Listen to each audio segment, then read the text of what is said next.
Right, a call on Mr. Rowley. Mr. Rowley, up to 7 minutes, please. Thank you very much, Presiding Officer.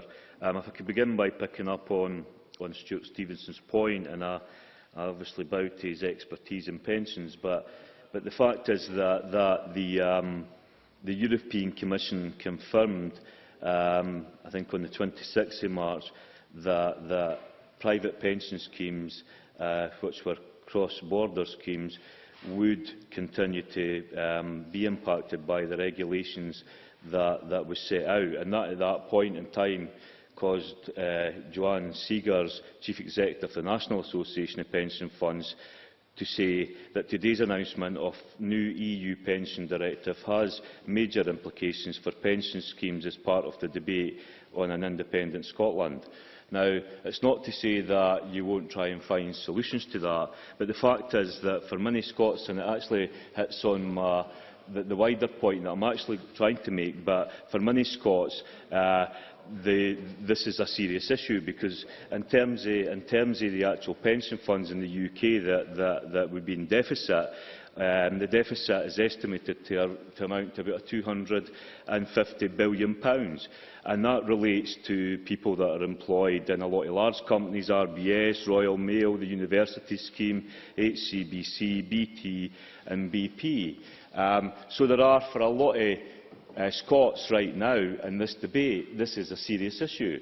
And I think the main issue, and what I've tried to get across in moving in this report today, is that it's not acceptable to simply dismiss arguments or dismiss issues, or indeed dismiss people, if you don't accept their view, or if they're not accepting the view presented by the nationalists. Mike McKenzie. With me that the issue of fully funded pensions, irrespective of independence, is indeed an issue that we'll all have to deal with going forward, and that the EU has perhaps some merit in the approach that it is taking. Ms. Rowley. Well, I don't want to get bogged in the discussion and debate on pensions. I simply make the point, in reply to the point that Mr Stevenson makes, that you simply cannot dismiss people's concerns when they raise legitimate concerns on legitimate issues, and that seems to be the approach of the nationalist government.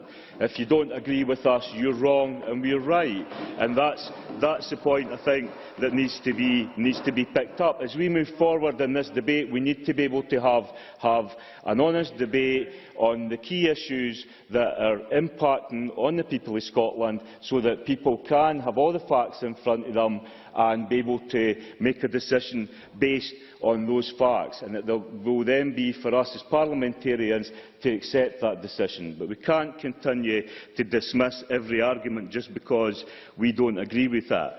And coming back to the comments, Claire Adamson mentioned that she was surprised that I was able to welcome this report. I do welcome the report. I think that as Christina McKelvey said, the clerks and the advisers to the committee did a really good job on pulling together all the different evidence that was given, and then to present that evidence. And that's why myself and two of my colleagues on the committee actually believed that we should support the draft report that came forward. It was neutral. It had managed to be able to pool the different opinion that was together. Sadly, the nationalist members of the committee tried to skew that report by the amendments that were being put forward.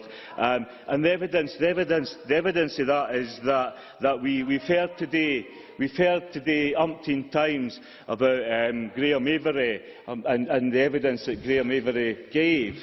I accept that Graham Avery has a specific opinion. I think he was actually really the only person that really argued that the timescale set out by the nationalist government to achieve this would be achievable within 18 months. I think all the other evidence said that the timescale was not realistic.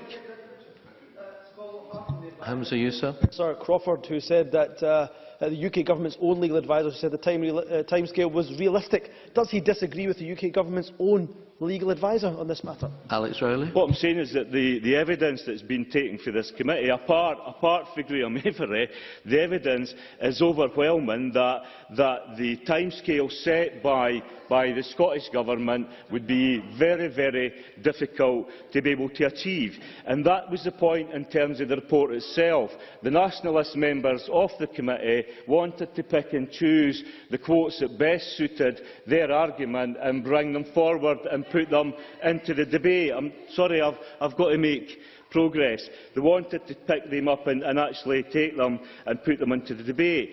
But you know, the key argument, and I think Willie Rennie actually made the argument when he talked about the certainty and the uncertainty. We could argue over whether it's Article 48 or Article 49, even though the overwhelming legal view and the report, for anyone who reads it, sets out very clearly the overwhelming legal view is that Article 49 is the correct way to go forward. But we could argue over Article 48 or 49.